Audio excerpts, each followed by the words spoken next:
On the campaign trail, Donald Trump promised to deport those protesting Israeli war crimes. Unlike liberal Kamala, I will support Israel's right to win its war on terror. You have to support that. Got to win, got to finish it off. And instead of pandering to the jihad sympathizers and America-hating radicals, we will deport them. We will deport them very quickly. We have no choice. When it comes to Israel, who has given him over $230 million, Trump keeps his promises. For simply writing an op-ed article on the Israeli genocide of Gaza, Rumeysa Ozturk was kidnapped off the street by unidentified plainclothes federal police.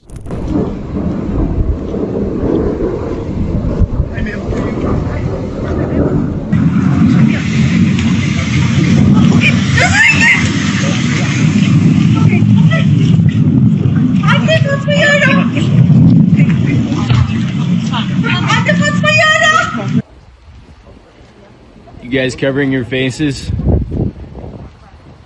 You want to take those masks off?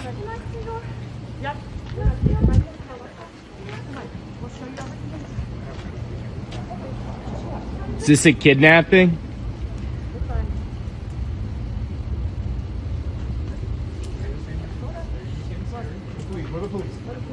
Yeah, you don't look like it. Why are you hiding your faces? Why are you hiding your faces?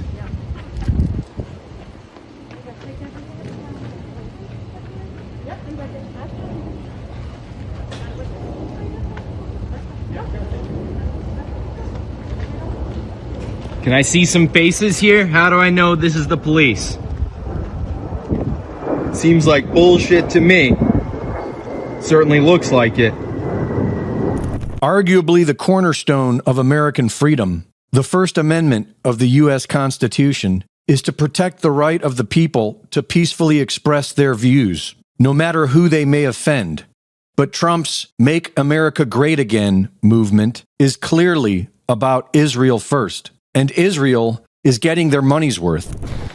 People are demonstrating with passion. These ignorant demonstrators. Who are they demonstrating for? For these murderers, these rapists, these mass killers. This is a reflection of a deep rot that has pervaded the intellectual hub of free societies. And this vilification of Israel, the Jewish people, and Western values has been propagated by a systemic alliance between the ultra-progressive left and radical Islam. It must be resolutely fought by civilized societies to safeguard their future. This is why we must all commend President Trump's decisive actions against anti-Semitism, and we must pressure other governments to do the same. MAGA is leading the way in censorship, but that's not good enough for the Zionists who control America. Anti-Semitism is not just an age-old prejudice. It is a contemporary crisis manifesting on campuses across the nation. It is not enough for individuals or institutions to merely claim they are not anti-Semitic. As my father once taught me, it is not enough for people, especially public figures, to be neutral or not be anti-Semitic. One must be anti-Semitic. We must demand the same of our universities and government institutions. This hearing, in my opinion, is an attempt to be just that, anti-Semitic. There is no voting your way out of this quagmire. Israel has control over the U.S. government. Government can do in 2 months more than any organization can do in its lifetime.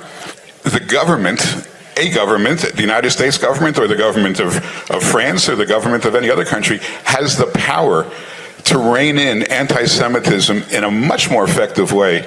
And you know, people say, well, you know, the governments are not in the business of changing the way people think.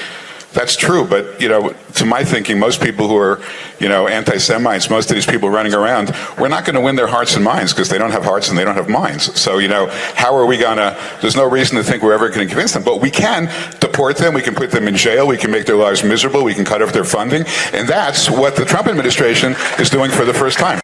Greg Reese reporting.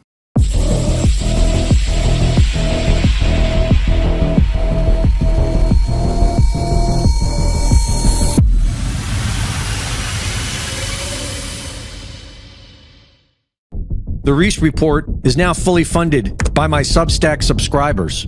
Subscribe today and support my work at gregreese.substack.com.